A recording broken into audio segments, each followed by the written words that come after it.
দ্রুত নির্বাচন। শুধু নির্বাচন বা পদত্যাগী নয়, এরকম হাজারো দাবি দাওয়া নিয়ে রাজপথে আন্দোলন করছে শত শত সংগঠন। আন্দোলন, দাবি দেওয়া আর বিক্ষোভের ভারে ক্লান্ত ঢাকা শহর, ক্লান্ত বর্তমান অন্তর্বর্তী সরকারও। ধ্বংসস্তূপের মাঝে দাঁড়িয়ে থাকা দেশকে বাঁচাতে ত্রাতার ভূমিকায় থাকা ডক্টর ইউনূসও হাল ছেড়ে দিচ্ছেন। ক্রমেই বাড়ছে শঙ্কা। জুলাই অভ্যুত্থানে আওয়ামী লীগের পতনের পর থেকে হাজারের বেশি আন্দোলন সামাল দিতে হয়েছে ডক্টর ইউনূসের সরকারকে। দায়িত্বের চেয়ে যেন এসব আবদার সামলাতে গিয়েই সরকার বেশি ক্লান্ত হয়ে পড়েছে। বিভিন্ন গণমাধ্যমেও এখন প্রফেসর ইউনূস কি করবেন এমন প্রশ্ন আসছে। সূত্র বলছে, বৃহস্পতিবার উপদেষ্টা পরিষদের বৈঠকে ডক্টর ইউনূস তার নেতৃত্বে নির্বাচন না করার ইচ্ছা প্রকাশ করেছেন। তিনি নতুন একটি সরকার খোঁজার জন্য বলেছেন, যার হাতে তিনি দায়িত্ব হস্তান্তর করে সরে দাঁড়াতে চান, যে সরকার পরবর্তী নির্বাচনের আয়োজন করবেন।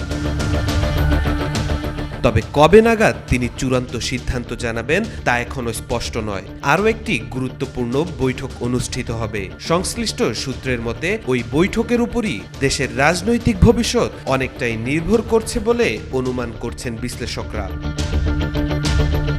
এর আগে জানা গিয়েছিল, ডক্টর ইউনূস ইতিমধ্যেই অভ্যুত্থানের নায়কদের ডেকে বলেছেন, তোমরা সংযত হও, নইলে আমি পদত্যাগ করব।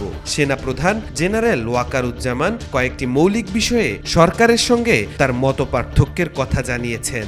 সকল স্তরের সেনা কর্মকর্তাদের তিনি বলেছেন, ডিসেম্বরের মধ্যে নির্বাচন হতে হবে।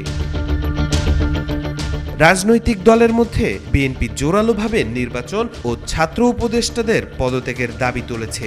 এমনকি জাতীয় নিরাপত্তা উপদেষ্টা খলিলুর রহমানের পদত্যাগের দাবিও জানিয়েছে, যা ক্রমেই পরিস্থিতি ঘোলাটে করছে। এদিকে ডক্টর ইউনূসের পদত্যাগের যে গুঞ্জন ছড়িয়ে পড়েছে সে ব্যাপারে কথা বলেছেন পরিবেশ বিষয়ক উপদেষ্টা রিজওয়ানা হাসান। তিনি বলেন, প্রধান উপদেষ্টা যদি কোনো সিদ্ধান্ত নেন কোনো ব্যাপারে, আমি প্রথম থেকেই বলে এসেছি যে উনি একটা সময় দিয়েছেন, ডিসেম্বর থেকে জুনের মধ্যে নির্বাচন হবে। তার একদিনও এদিক সেদিক হওয়ার কোনো সুযোগ আমাদের পক্ষ থেকে নেই। কাজে এগুলো নিয়ে অন্য ধরনের কোনো কথা বলারও কোনো সুযোগ হওয়া উচিত ছিল না, কারণ বারবারই বলা হচ্ছে যে একটা সময়সীমা দিয়ে দেওয়া হয়েছে।